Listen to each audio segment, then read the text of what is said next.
Good morning and welcome to the second in this series of Facebook Live sessions. We've got another two coming up in the next couple of weeks. Last week we did laser cutting. If you missed that one, it's up on our Facebook page, on our live events page, so you can always tune in and watch that one back. So this morning we're going to be talking about 3D printing. 3D printing technology and what you can do with it, the technologies involved, the materials involved, how it can be used for prototyping, and a myriad of uses. So before we get started, I know some people may not know what FabLab Maker Hub is. So here's a little video we put together just explaining who we are and what we do. So I'll just let the video roll and see you in a minute. FabLab Maker Hub is a mobile Fab Lab funded by the Upper Shannon and Arun Future Economies project. It covers a geographical area of counties Leitrim, Cavan, Longford and Roscommon. Its aim is to provide increased access to digital fabrication technology and deliver training on design skills, design thinking and digital fabrication. Fab Labs are a global network of nearly 2,000 digital workshops that share a common set of tools and technologies. The concept originated at the Center for Bits and Atoms in MIT. The goal was to provide access to the tools and knowledge to educate, innovate and invent using technology and digital fabrication to allow anyone to make almost anything, and thereby create opportunities to improve lives and livelihoods around the world. Fab Labs focus on desktop digital fabrication tools and open source electronics for prototyping and invention. Contained in our mobile Fab Lab, we have 3D printers, a 3D scanner, a 40-watt CO2 laser cutter, a vinyl cutter and plotter, a heat press, and assorted programmable microcontroller boards and robotics kits. The Fab Lab is available for people of all ages, backgrounds and experience. We work with schools, community groups, small businesses and individuals, and offer short, informal hands-on workshops, training courses in product design, prototyping services, and educational STEM events for families and young people. Fab Labs are perfect for creating one-off, personalised products that you won't find in the shops, or learning a new skill to help your career or business. You can create your own branded t-shirt design, make a sign for your business or home, make personalised jewellery or gifts to keep or sell, prototype a new invention, 3D scan yourself, or just tinker with Tinkercad and 3D print something unique. FabLab Maker Hub. Take your ideas and make them a reality.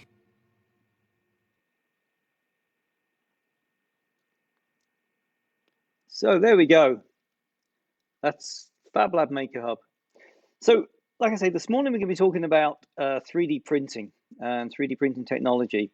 I guess I should just start by saying that 3D printing is one of the digital fabrication technologies, and maybe I should explain a bit what digital fabrication is. Basically, this is making anything with computerized equipment. So designing on a computer and then getting a machine, be that a 3D printer, a laser cutter, a CNC machine, to physically make that product. CNC stands for computer numerically controlled, and there's a couple of different types of CNC machines, and we should kind of explain the difference between the two. 3D printers come under what's called additive manufacturing, and other machines like the laser cutter we saw last week and the vinyl cutter we're going to be seeing next week come under the term subtractive. Additive means that you start off with a raw material and you build up your model piece by piece. So think of it as like building a house with raw materials. You start off with the raw materials, the bricks, and you build the house. And there's very little waste left over with a process like that, because you're only using the exact amount of material you need to make the model. Subtractive processes like laser cutting and CNC start off with a sheet of material or a block of material, and they cut away the bits that you don't need to leave behind the bits you do need. And therefore you're left with, some waste. So subtractive manufacturing, I guess, is quite wasteful unless you can recycle that waste in some, way. With additive manufacturing, 3D printing, you're only really using the material that you need, so there's very little waste involved. So that's one of the key differences. I'm just going to switch over to my desktop here. So when we're talking about 3D printing, everyone thinks that 3D printing is like a very, very new technology. But I'm just going to give you a rapid history of what we call rapid prototyping, which is the process of making things with 3D printing. So the first attempts of capturing an object in 3 dimensions was created by a Frenchman called Francois William back in 1860. And he set up a dome, as you see in the picture here, a dome with cameras all the way around the outside. And someone would stand in the middle and he would trigger all the cameras and take a picture of that person, and therefore effectively create a 3-dimensional panorama of that person. He then replaced the cameras with lanterns to project those images onto a block of marble, and would carve away the marble to leave the image of the person in 3 dimensions. So that was essentially the first attempts at doing, 3-dimensional modeling. Fast forward a century or more, and Hideo Kodama and the Nagoya Research Institute, he published the first account of a working, what they call photopolymer rapid prototyping system. So this is using liquid plastic and using some kind of a laser or a light to harden that plastic and create models layer by layer. They never actually got a working machine, but he published the first kind of accounts of it.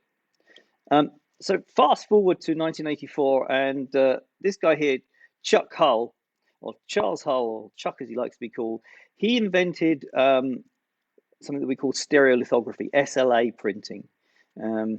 This technology, as it says, allows you to take a 3D model and use a UV laser to etch that into a liquid plastic. So again, this is using what they call photopolymerization. So this is where the plastic will harden when, say, a UV laser etches a shape into it. So again, this is building up models layer by layer. So in 1987, he got the patent on this technology and created a company called 3D Systems and started making essentially the first 3D printers. And you can see him there with one of his big industrial 3D printers. So back then, these machines were really huge industrial machines, not desktop varieties like we have today. The patent on this SLA technology is kind of explored in detail in this documentary called Print the Legend that's on Netflix. If anyone has a Netflix subscription, I highly recommend it. It's very entertaining watch. Moving on then to 1991, Scott Crump from Stratasys produces the world's first what they call FDM, for Fused Deposition Modeling Machine. So this technology uses a filament-based plastic. So basically a plastic on a kind of like a roll like this. I'm holding up here to the camera, and the plastic would get melted and deposited onto a bed and built up layer by layer. And you can see Scott holding one of his models there. Again, these machines were big, huge sort of monstrosities that would take up, half a room. Fast forward to 2005, and Dr. Adrian Bowyer at the University of Bath created what's called the RepRap project, and this was really revolutionary for 3D printing. And the idea was to try and democratize fused deposition modeling 3D printing technology. And his idea was that if he built a 3D printer, he could use that 3D printer to make the parts to make another 3D printer. So as you see here, he worked on it for a few years, and in 2008 he released the plans for what he called Darwin, because the origin of the species, so to speak. So over here you can see on the left, this is the parent machine. This is the first machine he built, and he used this machine to make the parts to make the machine on the right, the child machine. And the idea was that as subsequent generations of these machines produced parts, the parts became more and more accurate as they went along. And this is him over there on the right hand side with a close up of his machine. It looks a bit cobbled together, and it was very much a sort of an engineering kind of experiment, I guess. But the idea kind of took hold because he published these plans as an open source, so anyone could download the plans for the printer and go off and build their own.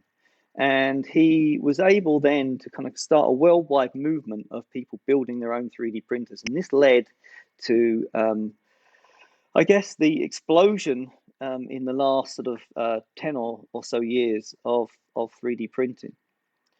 Now, fast forward to 2020, and coronavirus sweeps the planet, and 3D printing becomes a lifesaver for the ability to rapidly produce PPE. A 3D printer manufacturer in the Czech Republic called Prusa, who took inspiration from the RepRap movement, and he started making his own printers, and is a very successful 3D printer manufacturer now.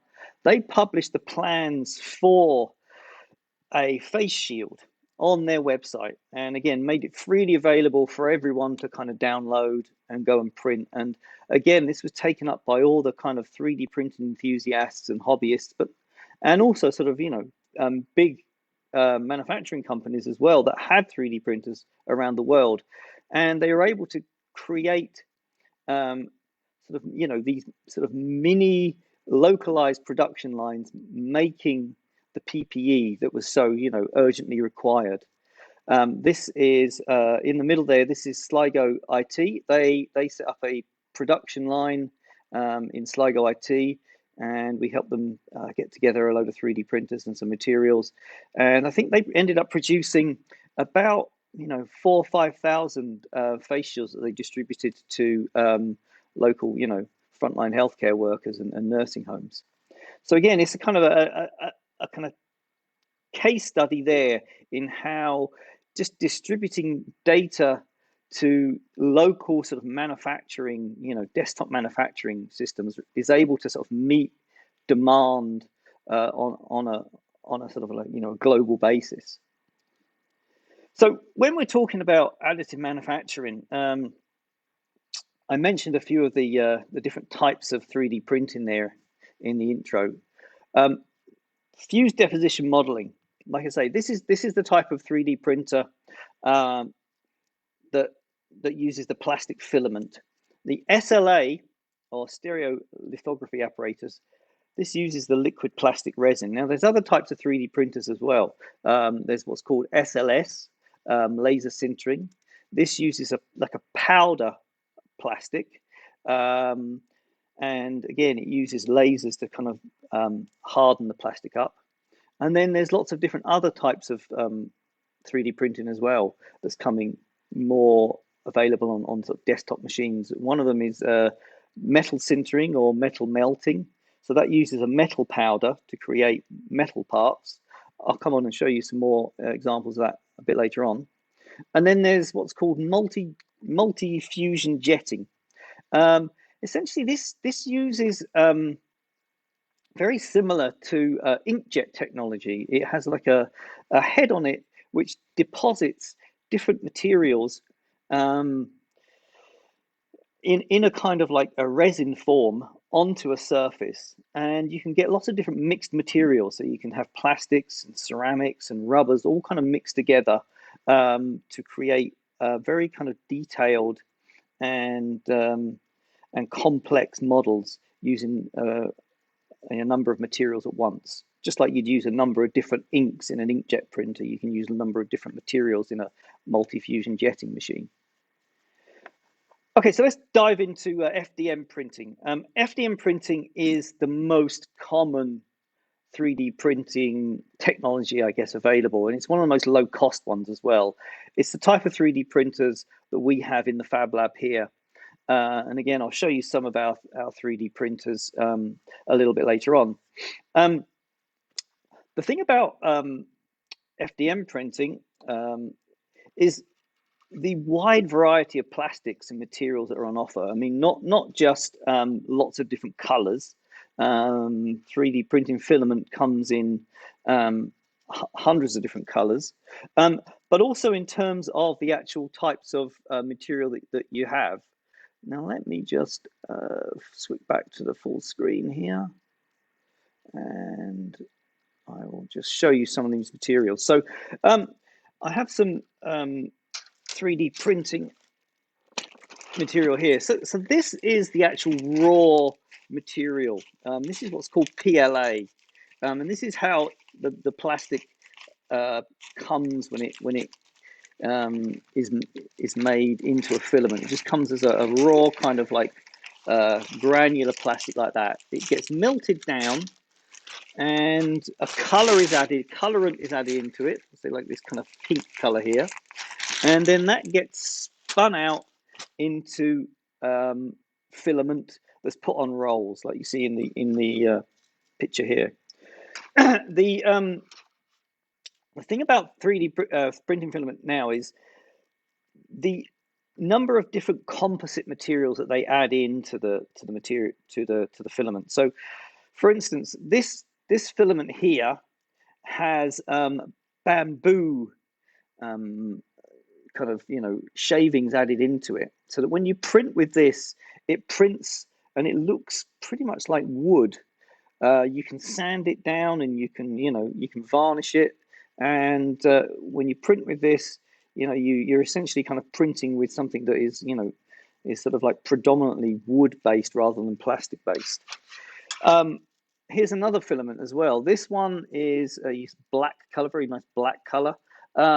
This is got carbon fiber in with it. So again, carbon fiber, as we know, is kind of very strong. So this, when you print with this filament, you end up with a really kind of strong component. Other filaments, for instance, this one here, this one is a copper. This has copper powder mixed in with the plastic, so that when you 3D print with this, you essentially end up with a metal object. Obviously not solid metal, but pretty solid. And you can actually bake this in an oven, and it will kind of harden it up, and then again you can kind of buff it up with some wire wool and polish it up and get it looking like solid kind of copper object. So there's loads and loads of different composite materials on offer. Last one I'm going to show you here. This is a model that I made.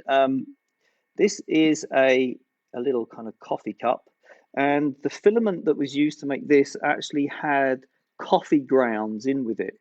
So they use a sort of like leftover from coffee manufacture, and they put it into the filament, and you can 3D print with that. Lovely smell as you're printing it. Nice kind of coffee smell. Kind of goes after a while, but there's still a little bit of a nice coffee smell. So that's a coffee cup made from coffee, essentially. So there we go. Back to our presentation. So the other type of 3D printer that is becoming much more popular was the first 3D printing technology invented, way back in 1984. This is SLA printing. So this is using liquid plastic resin. the thing about SLA printing is it produces very, very accurate and detailed models. And it's used a lot for kind of jewelry making, and actually used for dentistry, funnily enough, for making sort of like very intricate molds for braces and dental orthotics. So it's great in that regard. The problem with it is it's very messy to use and to clean up. Obviously, you're using a sort of a liquid plastic gloop, and you have to clean that off, and then you have to basically cure the models after they're printed under UV lights. So there's a little bit of hard work involved in it. But these machines that, were costing hundreds of thousands of pounds, back in the 80s and 90s, you can now get a desktop SLA machine for roughly about 250 euros, for a nice small one that you can produce very accurate and detailed models on. So again, all of these technologies are sort of coming down in price all the time. So talking about the actual materials, as I was saying, this is the PLA that I'm holding up here. PLA is a great material for 3D printing, filament based, because it's made from basically a byproduct of corn oil. So it's a renewable material. When you print with it, it doesn't really give off very strong odors. In fact, some people think it kind of smells a bit like popcorn when you print with it. So in that regard, it's very safe to use, in an office or a school environment. And again, it comes in so many different colors with so many different additives in it these days as well. And the great thing about it is it can be recycled. You can throw your waste models into a shredder, and they can go into your ordinary sort of recycling. The other type of plastic is ABS. Now, if anyone has any Lego at home, then you have lots of ABS in your house. ABS is not one of the great plastics. In fact, Lego themselves are trying to move away from using ABS, and they're experimenting with using kind of PLA-based plastics for their Lego bricks. ABS is a very strong, hard, kind of shiny plastic. So it is perfect for something, like Lego or sort of products that require a very strong kind of plastic. But it does give off a very nasty odor, and it is quite difficult to print with. You need much higher temperatures than PLA, and the actual models themselves need to be designed in such a way to take advantage of ABS, because it does tend to shrink when it prints a lot. Another few types of plastic there, PVA and HIPS.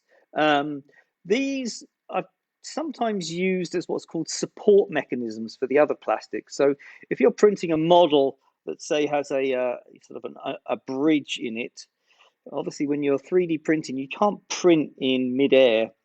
You need something to support it. So if you print with PLA, but you have a second print head that can print in something like PVA, the PVA can support the PLA, and once the model's printed, the PVA, just like PVA glue, will dissolve in warm water. So it's a very good material as a support material.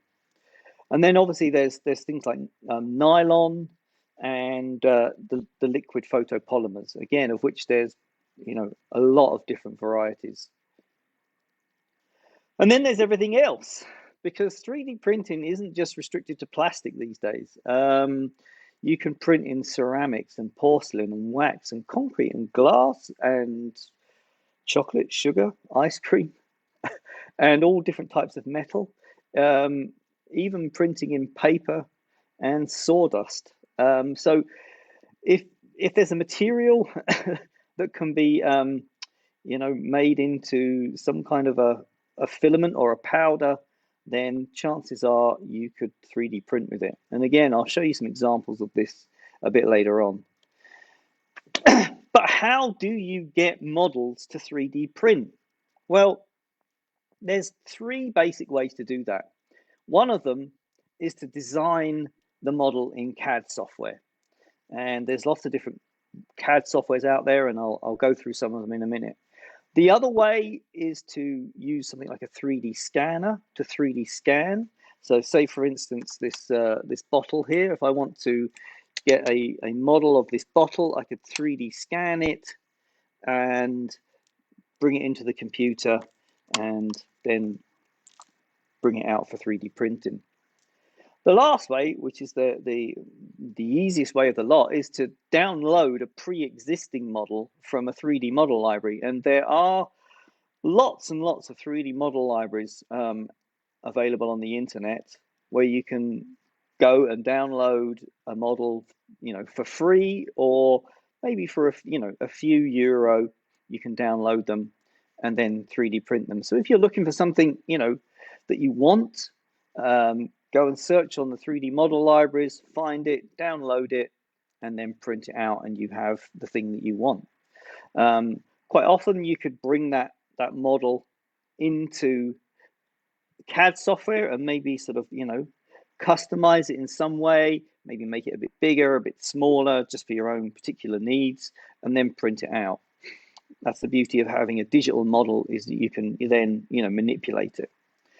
Let's have a look at some of the CAD software. So if you've never used CAD software before, don't be frightened. The water's warm, jump in. It's really easy to get started.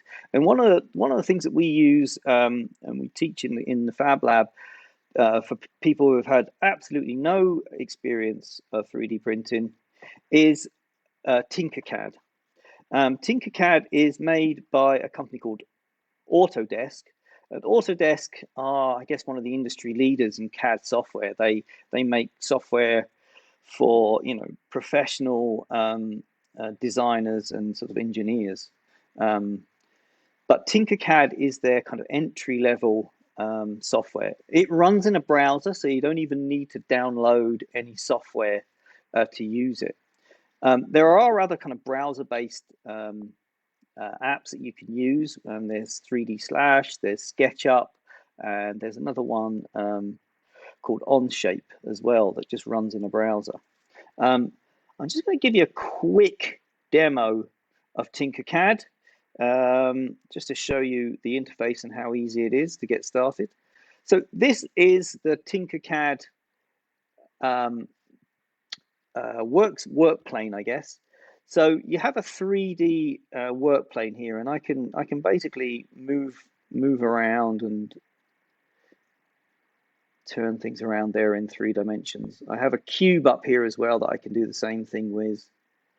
And then I have over on the right, I've got a library of shapes that I can use. So I'm just going to quickly just put together a quick model here. I'm going to make that 40 by 40. So I can type in my dimensions. The dimensions here are in millimeters, and by 30. So there we go. That's it's going to be the start of a little egg cup design. So I'm going to duplicate that model, and then I'm going to just increase the size by 3 millimeters on either side. 43 and 33. I'm going to align these together, and I'm going to change the color of that just to say green. So now if I look underneath, I can see that there's the sphere inside the sphere on top. So what I want to do is just hide this one for the moment. And I'm going to make that into a hole because I want to make that the inside of my egg cup. So that's good. And now I can go back. And I'm going to grab a paraboloid. And I'm going to make that 30 by 30 by 30. I'm going to turn this one upside down, 980 degrees, and I'm going to position it kind of roughly in the middle there, and then just lift it up a bit. That's good. Now, let's just have a look at that from the top and see how that looks. That looks okay, yeah. Now what I'm going to do is group all of these together and turn this upside down, and we have an egg cup.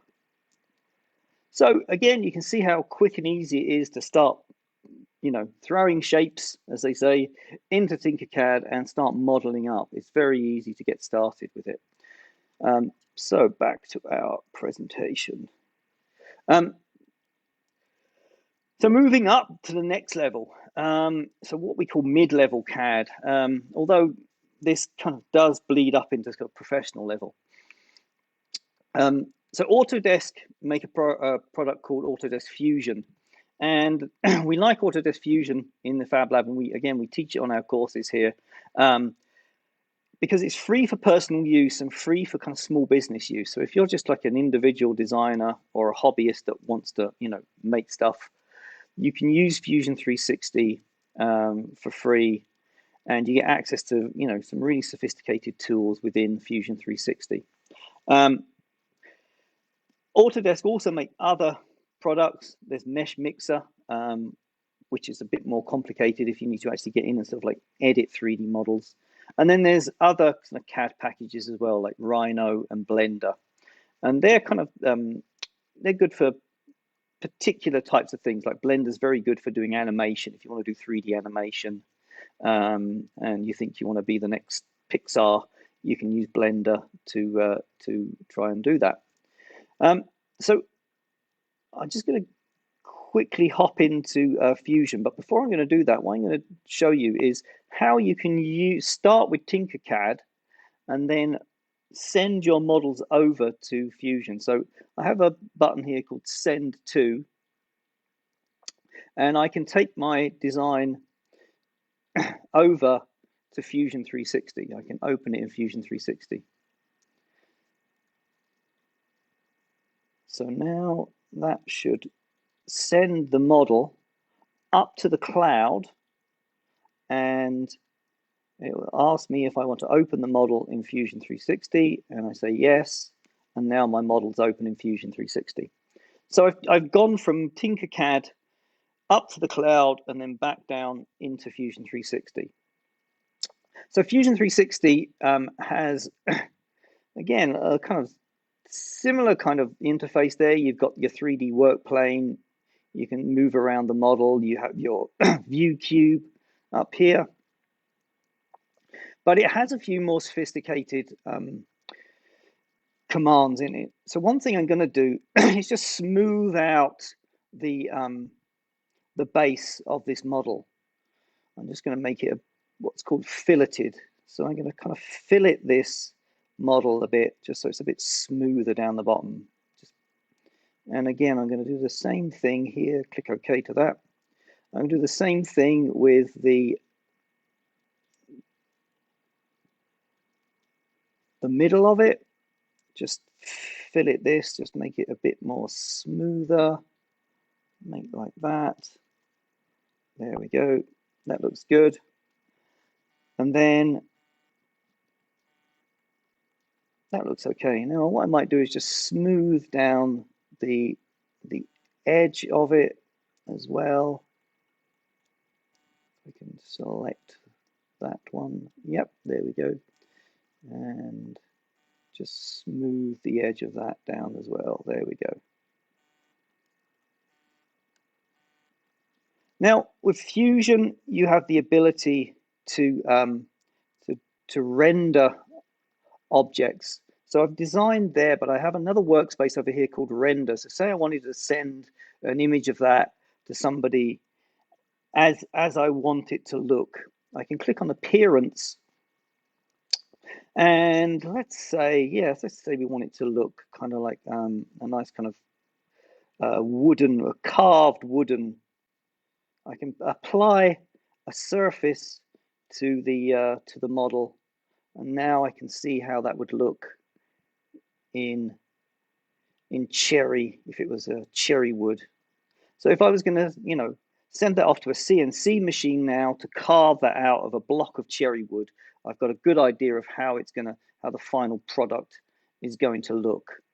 And of course, I could always just export that as an image just to send to somebody. So that gives you an idea of Fusion 360. Let's go back. So moving up to the very, very top level of CAD, Pro CAD as it's called. Again, I would put Fusion 360 now in the top level of CAD, although, again, it's quite easy to get started with it, especially if you come from Tinkercad and bring stuff into Fusion 360. I guess the package that is most commonly known in Ireland is what's called SolidWorks, because this is taught in second and third level institutions in the Irish curriculum. So anybody doing, leaving cert engineering or technical graphics, or anybody, starting to study product design, SolidWorks is the kind of CAD package that is sort of mandated in the Irish curriculum, and it has some amazing functionality in it. You're able to take your models and effectively apply analysis to them. So the materials that you specify on them, you can then get it to determine whether there's a breaking point on that model, or how strong that model would be. Fusion 360 has some of those tools built into them, but SolidWorks would kind of be the top end in terms of being able to do a sort of 3D computer analysis of 3D models. Okay, so the other way that we can get models into computer, as I said, is through 3D scanning. Now, over the summer, we recorded some videos as a pop-up Fab Lab in the Hive, and I'm just going to show you a little video now of 3D scanning and 3D printing with our Ultimaker 3D printer. So sit back and have a watch of 3D scanning.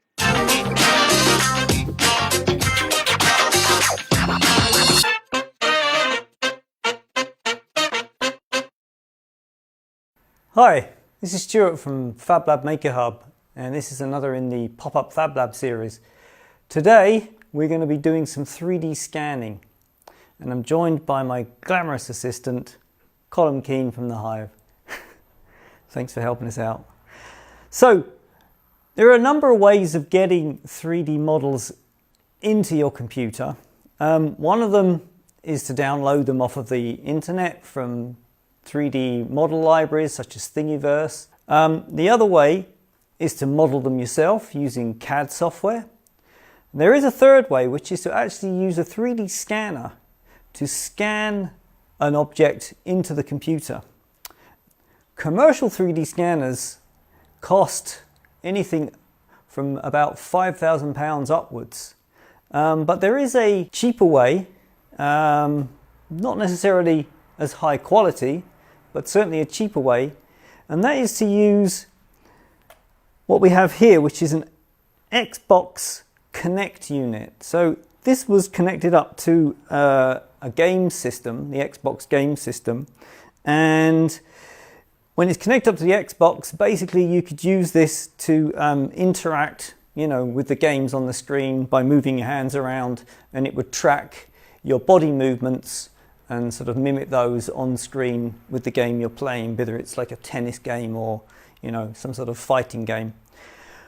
But we're going to use the Xbox unit here with some special software that I have on the laptop, and we're going to use the 3D camera built into the Xbox to capture some 3D data and convert that into a 3D model that we could then go and 3D print. So this Connect unit is actually a 3D camera. There's 3 cameras on here. There's 2 ordinary cameras, and there is an infrared camera as well. So this records a stereo image, and the infrared signal bounces back and gets recorded at the same time, and that's what gives us the depth sensing for the Connect unit. So between these 3 cameras, it's able to effectively see in 3D and record all that kind of depth data that we need to generate our 3D model. So the software we're using is called Reconstruct Me, and essentially what we're going to be doing is creating what we call a 3D selfie. So Colum's going to be sitting here. The Xbox is going to be capturing this area around where he's sitting, and we're going to rotate Colum 360 degrees and capture a 3D selfie.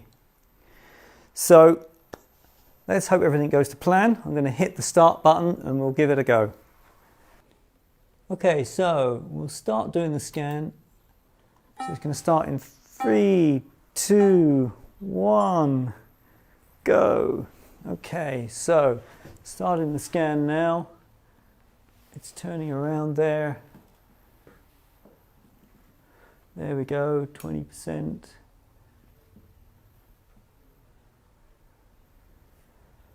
That's really good. Yeah, we're getting there. 60%, 65%. Coming back round, almost complete. Yay, success. So essentially what's happened there is the camera has captured multiple images in 3D. And what it's doing at the moment is it's stitching all of those together and creating essentially like a 3D panorama from the image data that is captured. And what we end up with is this image here, which is a 3D model of Colum sitting on the chair. Now we can save that as an STL file, which is the standard kind of file that we use for 3D printing, and I'm going to call that Colum STL and save that onto my desktop. There we go. Now we also have Colum's chair, and all we want is his head. So we're going to chop off his head. You didn't know this part was coming. So I'm going to open up that with some software I have here, which is 3D Builder software. This file is life size. So what we're going to need to do is chop off Colum's head. So we just have the top of his head there. So what I'm going to do is just go to Edit, and I'm going to split this model in half like that. There we go. So basically I can either keep the top, keep the bottom, or keep both. I'm just going to keep the top part. And that's that. There we go. So there we have a nice 3D scan of Colum's head. Click OK. And we're going to save that. And we can open that up in our slicing software, which is Cura.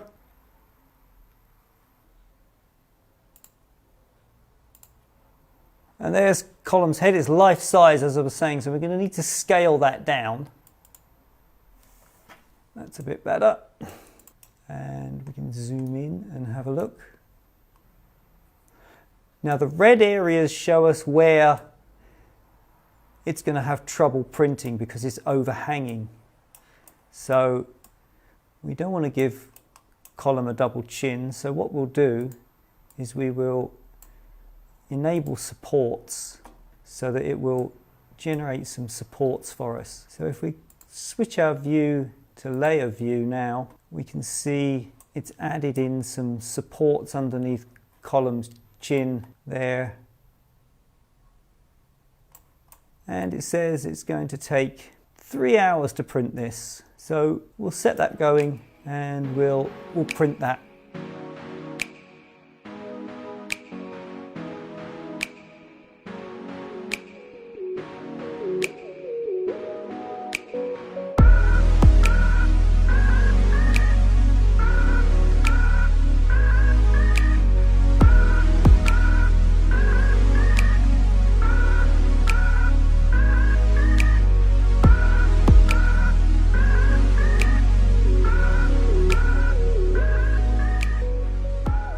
Okay, so it's been a couple of hours now, it's been printing away and the model's finally finished. So it's cooled down enough so we can touch the print bed. I'm just going to pop this off here. Yep, it comes off nice and easy. Now we've got these support structures here that we put in to stop Colm getting a double chin and stop his nose drooping. So we're going to just have to snap these off. They actually snap off pretty easily. You just have to kind of like pull them away like that. And just pull off the last little bits. There we go. If we had a little bit of sandpaper, we just kind of sandpaper that down a little bit, sandpaper your chin, give you a shave. There we go, and that's the final model. Look at that. There we go. Thanks very much. A striking resemblance. It is. It's amazing, actually. There we go. There you go. Something for the desk. Something for the Christmas tree. Absolutely. Yeah. Excellent. Thank you very much. So there we go. That's 3D scanning and 3D printing all in one.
Just told me. There we go. I muted myself. I'm talking to nobody. Apologies for that. As I was saying, 3D model libraries. This is the third way of getting a model. You can use CAD, you can use 3D scanning as we saw in the video, and you can jump onto one of the 3D model libraries. Like I say, Thingiverse was one of the first 3D model sharing websites that was started by a company called MakerBot, who are a 3D printer manufacturer. And like I say, you can search for pretty much anything you want on Thingiverse, and chances are you'll find it. If you just search for cats, there's going to be 101 different things to do with cats on there. You imagine, again, there's another website that was started by a 3D printer manufacturer called Printerbot. And again, this was designed for the 3D printer users to sort of upload their designs and share them. And now it's kind of expanded into sort of these collections of designs that you might, browse through, depending on what you've got interest in. The other one is My Mini Factory. Now, I particularly like My Mini Factory for one particular reason. They have a category on here called spare parts. And a lot of 3D printers are used in what's called repair cafes, where if you have, say, a household object, a kitchen appliance, a washing machine, a gardening tool, and something breaks, you can go on to My Mini Factory and you might be able to find that spare part, take it along to one of these, repair cafes, get it 3D printed and get it fixed. So, for instance, if you're looking for a cover for or a handle for your vacuum cleaner. In fact, my vacuum cleaner did break the other day. Chances are you can go on here and you can find, the right attachment, exactly that one. It's exactly the one that broke last week. The little one for doing down the side of the sofa. You can come and 3D print that and connect it up to your vacuum cleaner, and away you go. So My Mini Factory, a lot of the files are free, but they do have a store where you can download, where you can pay a few euro to download more professional models, or maybe more intricate models. So typically these might be sort of figurines for desktop gaming, or they could be sort of light fixtures and things like that, or vases. So you pay $1 or so to download these files. So again, it's not that expensive to download a real high quality model and get that printed out. So that's the 3D model libraries. Just go back to my presentation. The other way of getting stuff printed, if you don't have access to a 3D printer, and getting access to 3D printers is becoming more easily available, because a lot more of the libraries are putting 3D printers in them. Certainly, I know that Sligo libraries, the main library in Sligo, has 3D printers that are available when the libraries are open again, that is. Certainly, Leitrim are looking at getting 3D printers for their libraries in the coming year. So the availability of 3D printers is becoming, much more easily accessible. Plus, there's also ourselves in the Fab Lab here. In terms of online print shops, in the same way that you might, send off your photos to get printed, in an album or a calendar or a book, there are online 3D print shops where you can send off your files and get them printed out and then sent back to you. And one of the one of the biggest ones, also again longest running ones, is a company called Shapeways. So Shapeways do exactly that, 3D printing on demand, as it says there. And they have 75 plus materials available. So it's not just plastic. They can 3D print in gold and platinum and ceramic and lots of different types of materials. So they have, nylon, stainless steel, lots of different materials available for you to 3D print. They also have lots of different types of 3D printers. They have the SLS printers. They have those multi-jet fusion printers, the SLA printers. So they're able to produce, real high quality, like multicolor 3D prints, and then also be able to produce stuff in metal for, like, say, jewelry. So if there's something that you absolutely definitely need, printed in silver, say, you can send it off to Shapeways, upload the file to their website. They'll respond back telling you how much that will cost, and then just press the button, go ahead, and get it printed, and it gets sent back to you. So again, lots of different ways of getting stuff 3D printed. Another way is to actually talk to someone local. So there are quite a few companies locally that offer prototyping services for businesses. So again, if you have something that you need produced as a working prototype, be that for sort of applying for funding, or through maybe one of the innovation vouchers through one of the ITs. There are lots of local companies. This one particular, Neratech, are based in Sligo, and they have a kind of wide range of materials available. Just look at their gallery. You can see some of the things that they've made for people here. Medical devices, 3D printed engineering wax, clamps, lots of different stuff that they're able to produce. And they also have sort of 3D scanning, much higher quality than the 3D scanners we would have in the Fab Lab here, and they can do 3D printing.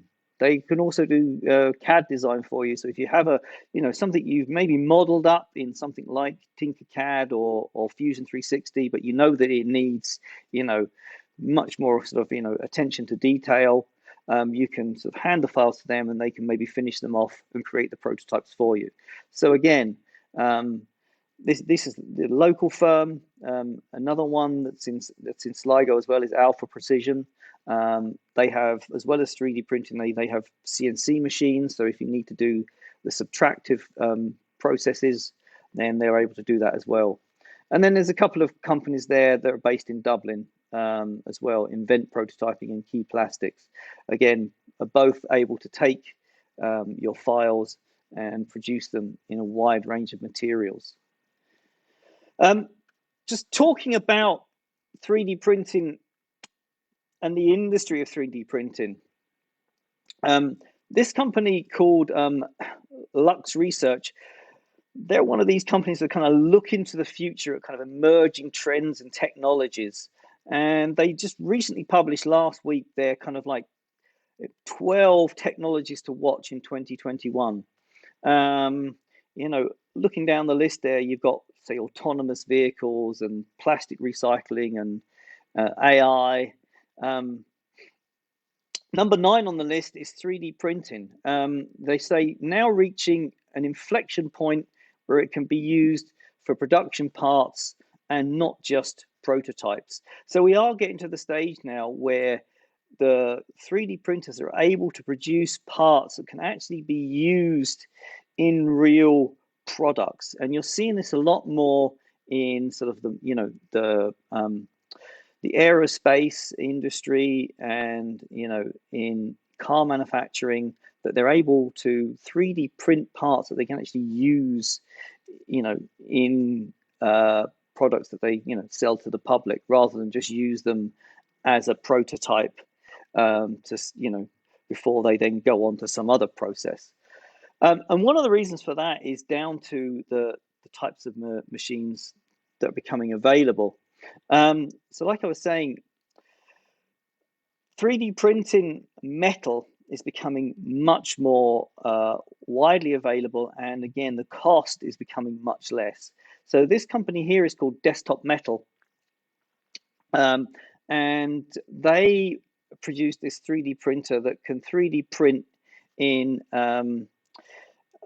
using that SLS process, so what's called selective laser sintering. So it's a metal powder that they're able to then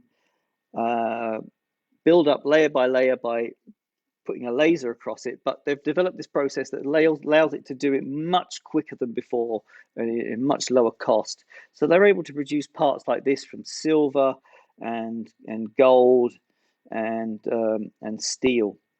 I'm just going to get rid of Fusion 360 here because it is annoying me in the background. Let's just don't save that.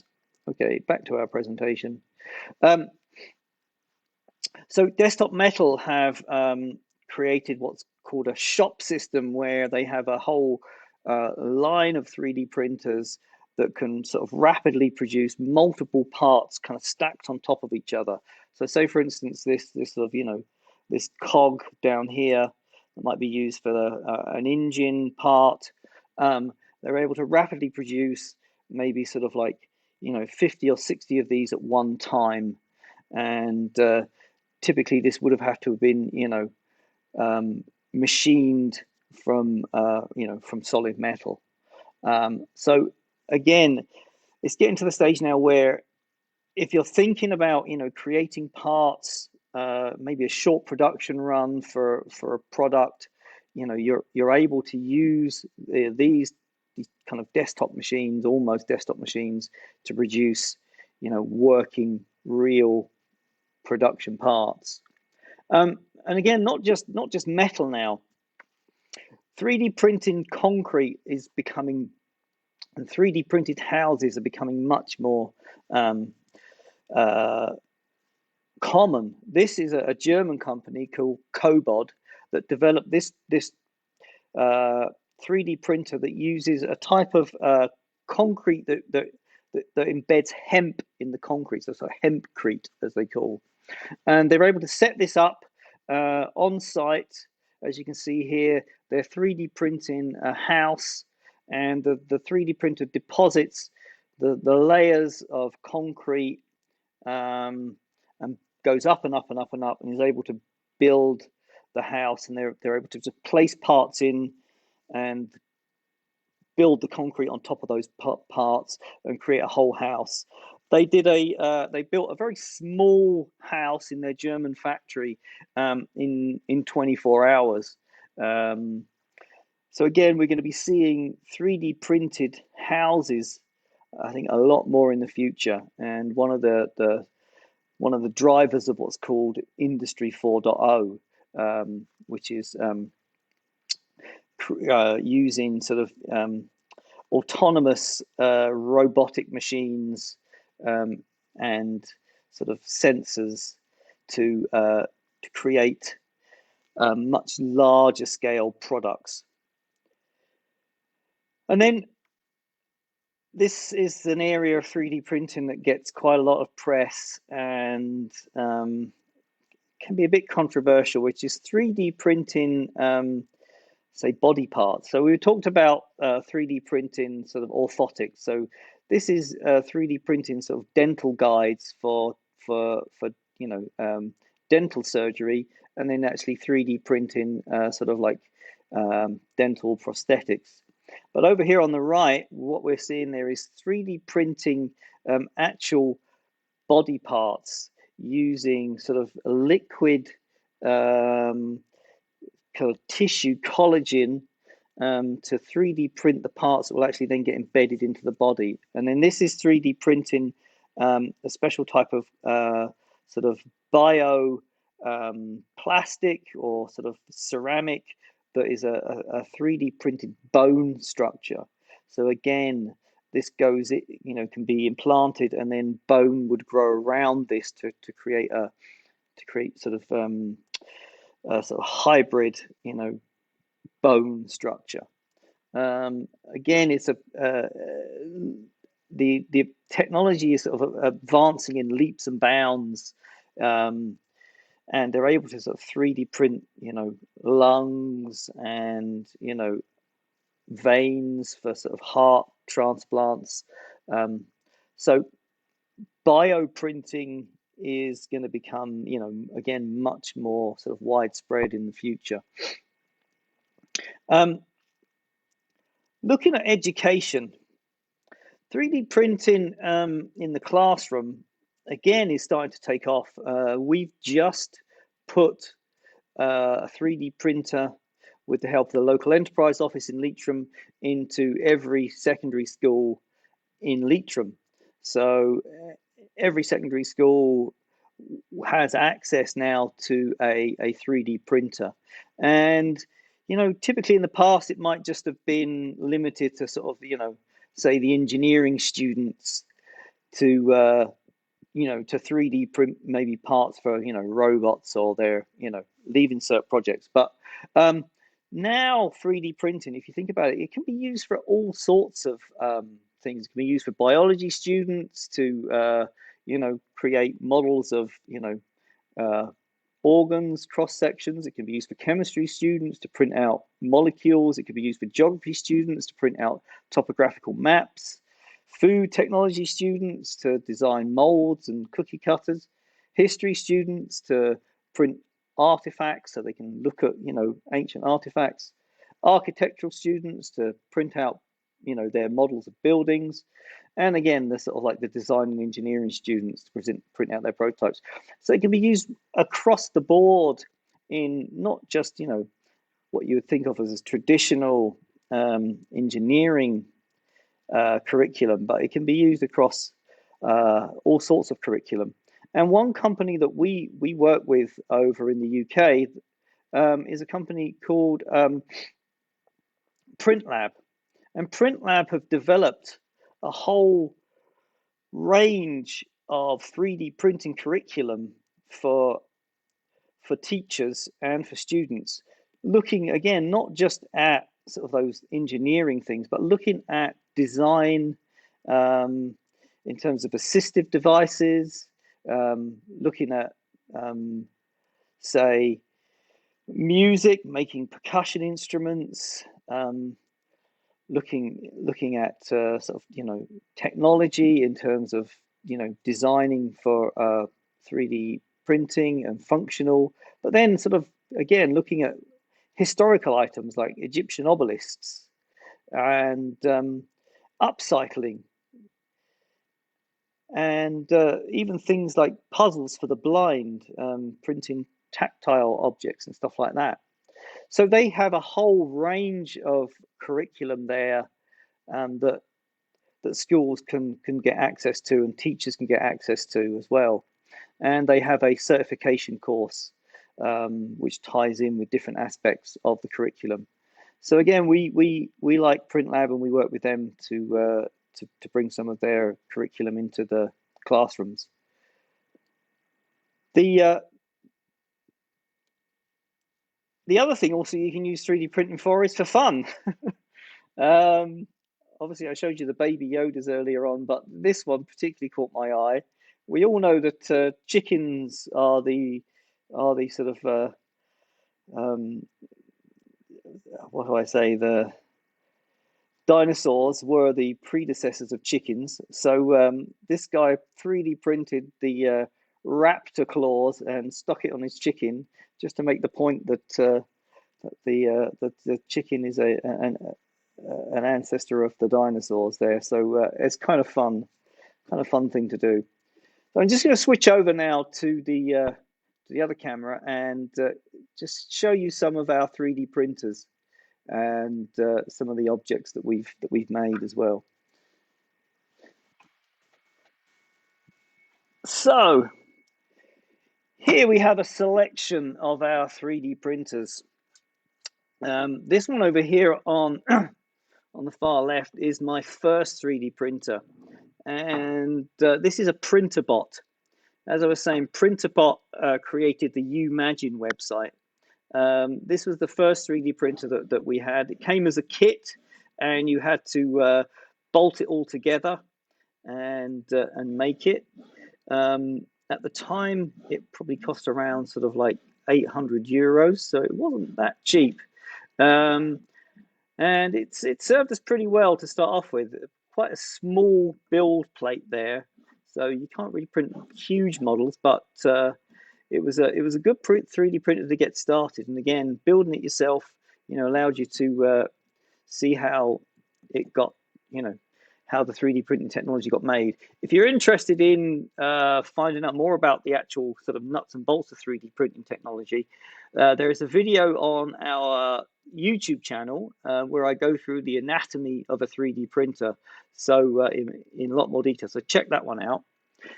Moving on, this is our second 3D printer, and this is the Ultimaker.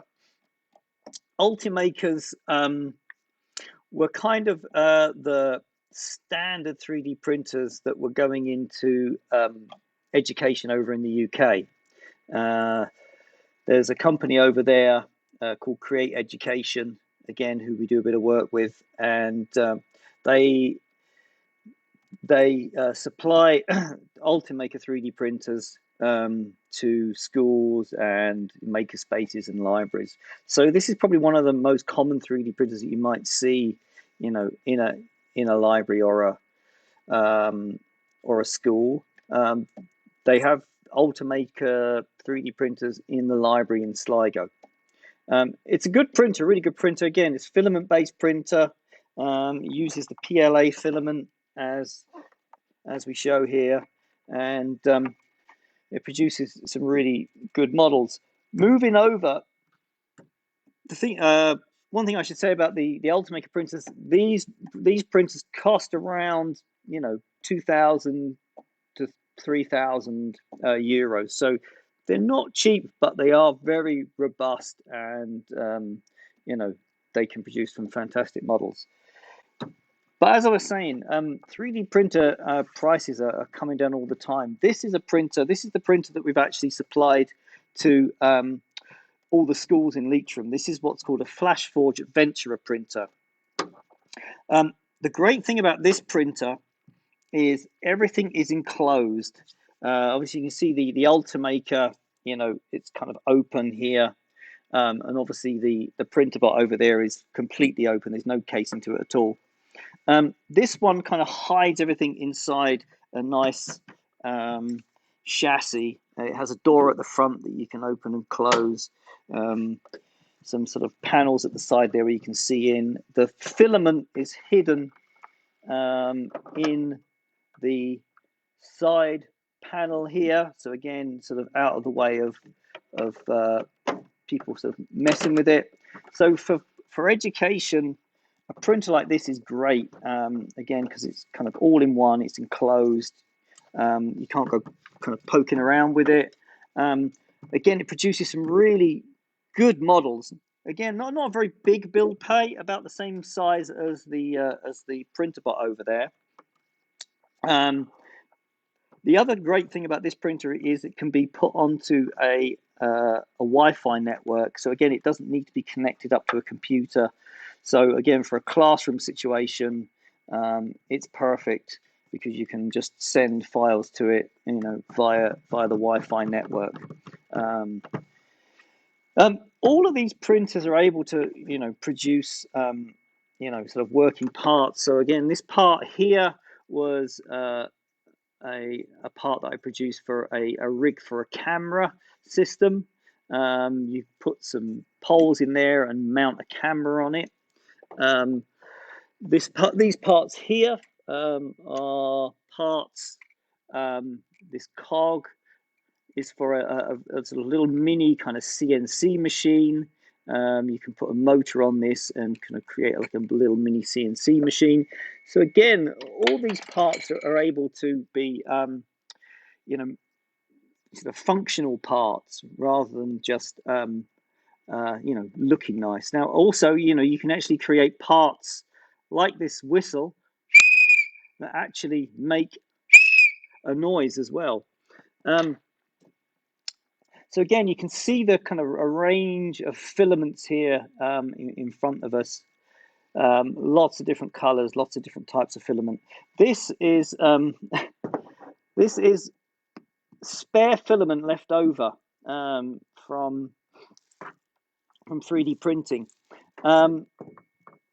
So, you might be left over with some bits and pieces at the end. Obviously not very much, because like I say, in additive manufacturing, there's generally not a lot of sort of waste material. But But if there is a bit of waste material, you can throw it in a pot like this. Now, actual 3D filament manufacturers would take this, melt it down, and reuse it again. So there's very little waste in the 3D filament manufacturing process. So that gives you a sort of a brief overview of sort of 3D printing technology. If there's any questions, please do send them through to us. If there's something that you do want 3D printed, again, come and talk to us, and we can try and help you out or point you in the right direction of one of the prototyping companies that can get your product made. So thanks for watching. Next week we're going to be talking about vinyl cutting, and looking at the vinyl cutter machines and how you can use vinyl cutting for branding and sort of stenciling and lots of different kind of processes that are available using vinyl cutting as a technology. So until next time, thanks for watching, and cheers. Bye.